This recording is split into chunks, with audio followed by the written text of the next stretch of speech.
क्या आपने कभी सोचा है कि सपने सिर्फ सपने नहीं बल्कि रियलिटी भी हो सकते हैं? ये बात सुनने में तब तक अच्छी लगती है जब तक आपके सपने अच्छे हों। कभी सोचा है कि जो नाइटमेयर आपको रात में आया था वो नेक्स्ट डे सुबह उठकर वैसा ही सच हो गया तो? जी हाँ दोस्तों, मैं बात कर रहा हूँ पेनगैटिन सेटन की, मतलब द डेविल्स ब्राइड की। इस मूवी के फर्स्ट पार्ट के एक्सप्लेनेशन पे जबरदस्त रिस्पॉन्स आने के बाद मैंने सोचा कि सेकंड पार्ट भी बना ही देता हूँ। तो ये है उस मूवी के सेकंड पार्ट का एक्सप्लेनेशन। अगर आप लोगों ने ये मूवी का फर्स्ट पार्ट नहीं देखा है तो जरूर देख लीजिएगा, मैं लिंक डिस्क्रिप्शन में डाल दूंगा। तो चलिए शुरू करते हैं। तो अभी तक आप लोग को फर्स्ट पार्ट से ये पता चल ही गया होगा कि ईचा के पेट में जो बच्चा है वो नॉर्मल बच्चा नहीं है बल्कि डीमन का बच्चा है। इसीलिए पति और पत्नी दोनों को कहीं ना कहीं डीमन की झलक नजर आ रही है। तो पति एरियल के साथ जो पार्किंग लॉट में सीन हुआ, उसके बाद एरियल घर पहुंचता है और बहुत ज्यादा डाउट करने लगता है ईचा पे। डाउट इतना ज्यादा बढ़ जाता है कि वो ईचा का फोन चेक करने लग जाता है। फोन से उसे एक बंदे का नाम दिखता है जिसका नाम डैनी होता है। डैनी ईचा का ओल्ड क्लासमेट होता है जिसकी रिसेंटली कॉन्वर्जेशन हुई थी। और जब एरियल को पता चलता है कि डैनी के रिलेशन भी अपने वाइफ के साथ इतने कुछ अच्छे नहीं चल रहे थे, तब एरियल का डाउट उसकी बीवी पे और ज्यादा बढ़ जाता है। उसे ये तक लगने लगता है कि ईचा के पेट में जो बच्चा है वो शायद डैनी का हो सकता है। एरियल जब ईचा से इस बारे में क्वेश्चन करता है तब ईचा बहुत ज्यादा गुस्सा हो जाती है। वो एरियल को कहती है कि अगले दिन हम डॉक्टर के पास जाकर डीएनए टेस्ट करवा लेंगे जिससे सब कुछ सच सामने आ जाएगा। लेकिन सच तो यह है दोस्तों कि ईचा भी अंदर ही अंदर कंफ्यूज थी कि 3 महीने प्रेग्नेंट वो कैसे हो सकती है, जबकि उसके और एरियल के बीच में फिजिकल रिलेशन 6 महीने से हुआ ही नहीं। नेक्स्ट डे ये दोनों डॉक्टर के पास जाते हैं और अल्ट्रासाउंड करवाते हैं। जब चेकअप का रिपोर्ट आता है तो ये दोनों शॉक हो जाते हैं। इन लोग को पता चलता है कि ईचा के पेट में कोई बच्चा है ही नहीं। डॉक्टर उनको समझाता है कि ये एक साइकोलॉजिकल कंडीशन है जिसे सूडो प्रेगनेंसी या फॉल्स प्रेगनेंसी कहते हैं।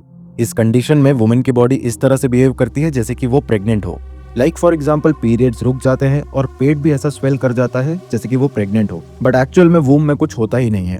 ये कंडीशन मोस्टली तब होती है जब किसी औरत को माँ बनने की इच्छा बहुत ज्यादा इंटेंस हो जाती है। ईचा इस सच्चाई को सुनकर बहुत ज्यादा टूट जाती है और एरियल भी कंप्लीटली शॉक रह जाता है। इस कंफ्यूजन में वो लिंडा से डिस्कस करती है और लिंडा उसे एक पुराने उस्ताद जी के पास लेके जाना चाहती है जिसका नाम है उस्ताद जानी। ये लोग डिसाइड करते हैं कि उस्ताद के पास जाएंगे। लिंडा को पूरी तरह से यकीन हो चुका था कि ये मैटर सिर्फ साइकोलॉजिकल नहीं बल्कि इसमें कुछ न कुछ सुपरनैचुरल इन्वॉल्वमेंट जरूर है। जब ये लोग उस्ताद जानी के पास पहुंचते हैं और जैसे ही उस्ताद ईचा को ऑब्जर्व करने लगते हैं, उन्हें पीछे एक स्ट्रेंजर भी खड़ा हुआ दिखाई देता है। ये वही डीमन होता है जो पहले भी अपीयर हो चुका था, लेकिन इस बार वो ह्यूमन फॉर्म में था। उस्ताद तुरंत समझ जाते हैं कि ये मैटर डीपली कनेक्टेड है, लेकिन वो ईचा को एकदम नॉर्मल बिहेवियर दिखाते हुए अंदर बुला लेते हैं और उसकी बात केयरफुली सुनते हैं। बातों बातों में जानी धीरे धीरे ईचा को बताने लगते हैं कि वो प्रेग्नेंट नहीं है, लेकिन कई बार ऐसी पावर्स होती हैं, स्पेशली जिन या फिर डार्क एंटिटीज के पास, जो ह्यूमन के रिलेशन में क्रैक्स लाना चाहती है एंड उनके सपनों में घुसकर औरतों के साथ रिलेशन बनाना चाहती है। इसका रिजल्ट ये होता है कि लवर्स या हस्बैंड एंड वाइफ के बीच में कंटिन्यूअसली मिसअंडरस्टैंडिंग्स और फाइट स्टार्ट हो जाती है। लेकिन ईचा अभी भी एक्सेप्ट करने को रेडी नहीं थी कि उसके पेट में कोई बच्चा नहीं है। गुस्से से भरी हुई वो उस्ताद के पास से उठकर घर चली आती है एंड उसके साथ साथ लिंडा भी उसके घर रुक जाती है ताकि उसे थोड़ा सपोर्ट दे सके।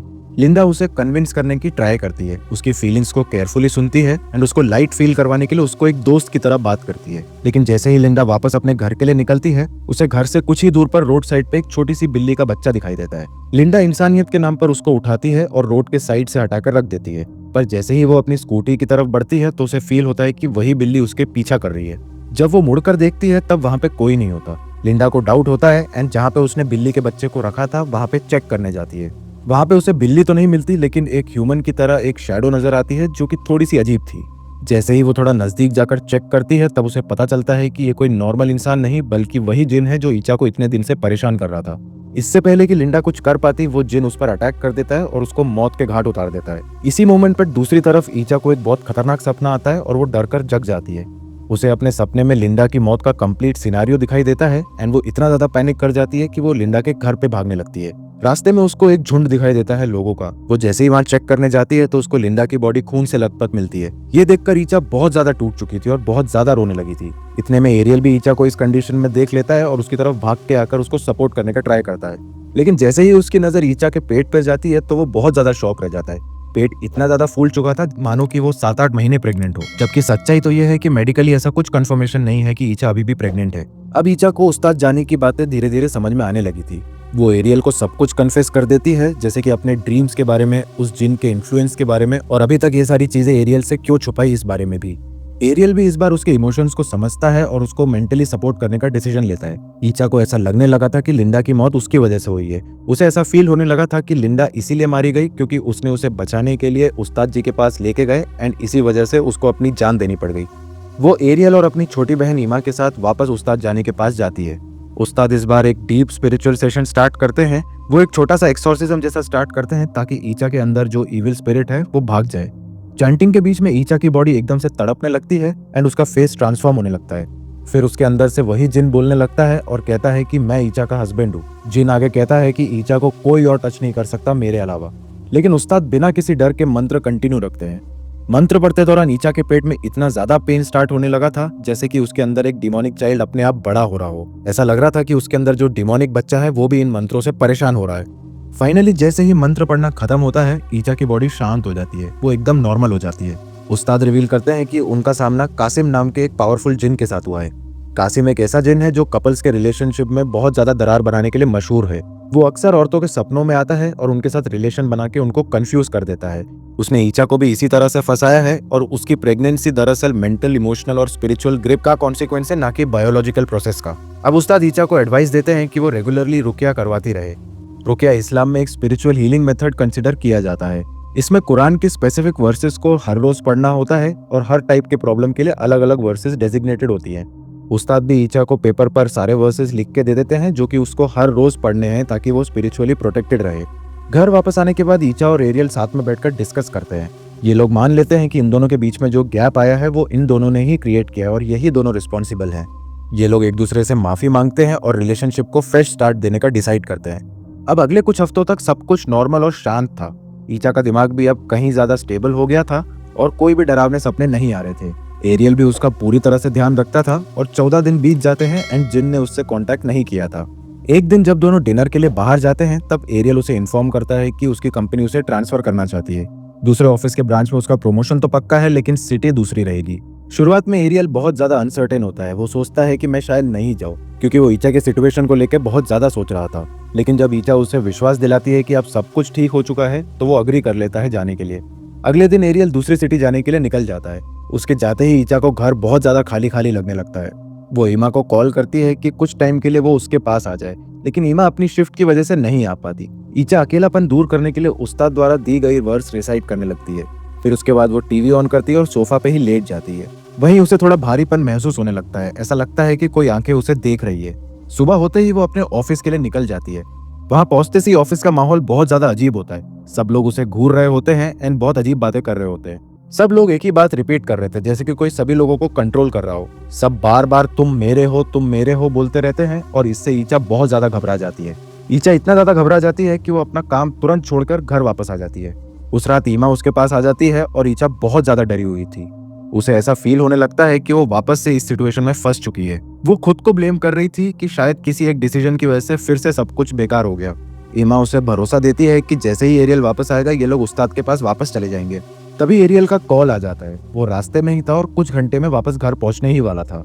फोन पर वो ईमा को स्ट्रिक्टली बता देता है कि कुछ भी हो जाए ईचा को आज रात सोने मत देना, क्योंकि पिछली बार जब ऐसा हुआ था लिंडा की मौत हो गई थी। अब अगर आज रात ईचा सो गई तो फिर ईमा बहुत ज्यादा डेंजर में है। ईमा ये बात बहुत अच्छे से समझ जाती है और रात भर ईचा के साथ बातें करती रहती है। बातों बातों में वो ये भी शेयर कर देती है कि उसने अपने बॉयफ्रेंड को एक और चांस दे दिया है और उसे ऐसा लगने लगा है कि उसका बॉयफ्रेंड ही उसका लाइफ पार्टनर बन सकता है। पर इसी बीच ईचा की नींद लग जाती है। जैसे ही ईमा ईचा को जगाने की कोशिश करती है एक खतरनाक फोर्स उसे बेड से नीचे फेंक देती है। फिर वो फोर्स उसे जमीन पर घसीटते हुए रूम से बाहर लेके चली जाती है। रूम में अब वही शैडो था, वही जिन जो खुद को ईचा का हस्बैंड कंसिडर करता है। वो अब फिर से ईचा के बगल में लेट जाता है। ऐसा लगता है कि उसके रिटर्न आने का यही एकलौता चांस बाकी है। रात के लास्ट फेज में जब ईचा की आंखें खुलती है तब उसे वही सेंसेशन महसूस होता है।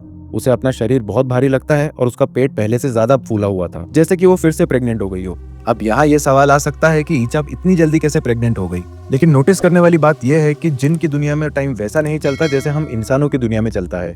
हमारे लिए यहाँ पे जैसे कुछ घंटे बीते होंगे, शायद उनकी तरफ कुछ महीने या फिर कुछ साल हो गए होंगे। मेरा कहने का मतलब बस ये है कि जिन अब टाइम को मैनिपुलेट कर सकता है। अब जब ईचा को फिर से पता चलता है कि वो प्रेग्नेंट है तो वो बहुत ज्यादा टूट जाती है। गुस्से और पैनिक में वो खुद के पेट पे पंचेस मारने लग जाती है, जिससे उससे बहुत ज्यादा ब्लीडिंग स्टार्ट हो जाती है। वो गिरते पड़ते रूम से बाहर निकलती है और वो देखती है कि ईमा वहाँ पे बेहोश पड़ी हुई थी। हालांकि उस मोमेंट पर ईमा की कंडीशन पर उसने ज्यादा ध्यान नहीं दिया था। उसका कंप्लीट फोकस था उसके पेट में पल रहे इस डेविल के बच्चे को मारने का। वो किचन में जाकर एक हैंगर उठाती है और उसे बेंड करके एक शार्प टूल बना लेती है और वो अपने बॉडी पर अटैक करने लगती है। ईचा बस ये चाहती थी कि उस डीमन के बच्चे को किसी न किसी तरह से मार डाला जाए, लेकिन उसकी हर कोशिश फेल हो रही थी। उसी वक्त एरियल वापस घर आता है और वो ईचा की इस कंडीशन को देखकर दंग रह जाता है। वो तुरंत ईमा को होश में लाता है और तीनों उस्ताद के पास पहुंच जाते हैं। उस्ताद तुरंत ईचा को बेड पर लेटा देते हैं और उसके हाथ पैर बांध देते हैं ताकि वो खुद को और ज्यादा हार्म ना पहुंचाए। फिर वो अपने साथियों के साथ बैठकर एक डीप स्पिरिचुअल प्रोसेस स्टार्ट करते हैं, जिसका सिर्फ एक ही मोटिव था, जो ईचा के अंदर कासिम है उसको बाहर निकाल के फेंक देने का। इस दौरान ईचा कंप्लीटली पोजेस्ड हुई थी और उसकी सोल वो ड्रीम लाइक वर्ल्ड में फंसी हुई थी, जहाँ पे वो फ्रीक्वेंटली जाया करती थी रात में सपने में। उसकी सोल बार बार कासिम से बचने की कोशिश करती है, लेकिन कासिम उसको चेस कर लेता है और उसका हाथ पे अटैक कर देता है। उसके सोल की ये बैटल रियल वर्ल्ड में भी उस पर इम्पैक्ट शो कर रही थी। ईचा की बॉडी पर भी एक्चुअल में जख्म के निशान बनने लगे थे। ईचा अब एक बहुत ज्यादा खतरनाक पोजेस्ड वुमन की तरह चिल्ला चोट मचाने लगी थी। उसका फेस और आवाज दोनों चेंज हो जाते हैं। पर उस्ताद और उनके साथी बिल्कुल डटे हुए थे। वो लोग कंटिन्यूस प्रेयर्स कर रहे थे ताकि ईचा की सोल उस डीमन से लड़ाई कर सके। तभी अचानक से जिस बेड पर ईचा थी वो हवा में लेविटेट करने लग जाती है। कासिम की चीख अब बहुत ज्यादा क्लियरली सुनाई देने लगी थी और सबको डरा भी रही थी, लेकिन फिर भी उस्ताद और उनके साथी बिल्कुल डटे हुए थे। इसी बीच एरियल आगे आता है और वो ईचा के पास आकर बैठ जाता है और उसके कान में बहुत प्यार से बोलता है कि मुझे तुम्हारी जरूरत है, प्लीज वापस आ जाओ, हम लोग फिर से जिंदगी जीना शुरू करेंगे और तुम बस हिम्मत मत हारो। ईचा इन आवाज को बिल्कुल क्लियरली सुन पा रही थी। उसकी आंखों से आंसू भी बहना शुरू हो गए थे। वो खुद को होश में लाती है और अपने वेडिंग के मोमेंट्स को याद करने लग जाती है। वो ये भी याद करने लग जाती है कि सारे अच्छे मोमेंट्स जो उसने एरियल के साथ स्पेंड किए थे। फिर वो धीरे धीरे कुरान के वो वर्सेस रिपीट करने लगती है जो उस्ताद ने उसे दिए थे। उसका ये वर्सेस पढ़ना कासिम को अंदर से तोड़ने लगा था एंड वो बिल्डिंग जो कि एक इमेजिनरी प्रिजन था वो भी धीरे धीरे टूटने लगा था। कंटिन्यूस वर्सेस पढ़ने की वजह से वो बिल्डिंग पूरी टूट जाती है और दरवाजे भी खुल जाते हैं। ईचा भागकर उस ट्रैप से बाहर आ जाती है और उसकी सोल वापस उसके बॉडी में आ जाती है। असली दुनिया में एकदम से सब कुछ शांत हो जाता है। ईचा अपनी आंखें खोलती है और एकदम नॉर्मल होती है वो। तो दोस्तों, अब स्टोरी के फाइनल पार्ट में आते हैं, जो कि 6 साल बाद का ग्लिम्स दिखाई जाता है हमको। ईचा और एरियल एक खुशहाल शादीशुदा जीवन जी रहे होते हैं और उनके 2 छोटे छोटे बच्चे भी होते हैं। उन्होंने शहर के भीड़ भाड़ वाले एरिया से थोड़ा दूर शांतिपूर्वक जगह पर एक घर भी खरीदा हुआ है। जब एक दिन ये सब लोग मिलकर लॉन में बैठे हुए थे, तब ईचा सडनली पूछती है, ईमा, आर्का कहाँ है? आर्का उनके बड़े बेटे का नाम है, जो खेल खेल में गेट की तरफ चला गया था। गेट के पास आर्का के सामने एक स्ट्रेंजर भी खड़ा होता है। ये वही फेस है जो ईचा अपने नाइटमेयर्स में पहले भी विटनेस कर चुकी थी। ये वही कासिम है जो कभी उसके सोल पर डोमिनेट किया करता था। ईमा दौड़ के जाके आर्का को वहां से घर के अंदर लेके आ जाती है। वो उसे प्यार से समझाती है कि बेटा, स्ट्रेंजर से दूरी बना के रखनी चाहिए, चाहे वो कितने भी अच्छे क्यों ना हो। लेकिन आर्का का रिस्पॉन्स थोड़ा सा स्ट्रेंज होता है। वो कहता है कि वो अंकल तो बहुत अच्छे थे, यानी कि वो कासिम से कनेक्शन फील कर रहा था। यहाँ से स्टोरी एक नया सस्पिशन क्रिएट करती है। क्या ऐसा हो सकता है कि आर्का के अंदर उस जिन का कुछ शैडो हो, या फिर ऐसा अज्यूम कर सकते हैं कि ईचा जब बहुत टाइम तक पोजेस थी कासिम के साथ, तो उसकी एनर्जी या इन्फ्लुएंस उसके वूम में रह गई हो और मे बी इसीलिए शायद आर्का को वो जिन क्लियरली नजर आ रहा था। ये सिर्फ एक स्कैरी इंडिकेशन नहीं था, बल्कि ये भी सजेस्ट करता है कि शायद ये स्टोरी अभी कंप्लीट नहीं हुआ है। और दोस्तों, एक सबसे शॉकिंग बात बताऊं, ये स्टोरी बिल्कुल भी फिक्शनल नहीं है। एक्चुअली ये एक पॉपुलर पॉडकास्ट है जो कि एक रियल कपल ने नरेट किया था, जिसमें ऐसा क्लेम किया गया था कि एक जिन ने उनके रिलेशनशिप में जो क्रैक्स थे उसका एडवांटेज उठाते हुए उनके बीच में आने की ट्राई करी थी। लेकिन उस कपल ने अपने प्यार और भरोसे से उस डार्क एनर्जी को खत्म कर दिया था और वापस से साथ हो गए थे। तो अब बस यहीं पे एंड होती है द डेविल्स ब्राइड यानी पेंगाटिन सेटन की स्टोरी। गाइस, अगर आप लोग को ये स्टोरी पसंद आई है या फिर मेरा एक्सप्लेनेशन पसंद आया हो, तो इस वीडियो को लाइक जरूर करना एंड चैनल को सब्सक्राइब जरूर कर लेना, क्योंकि मैं ऐसे माइंड बॉगलिंग मूवीज के एक्सप्लेनेशन लाते रहता हूँ। मिलते हैं हमारे नेक्स्ट वीडियो में, तब तक के लिए स्टे स्पूकी।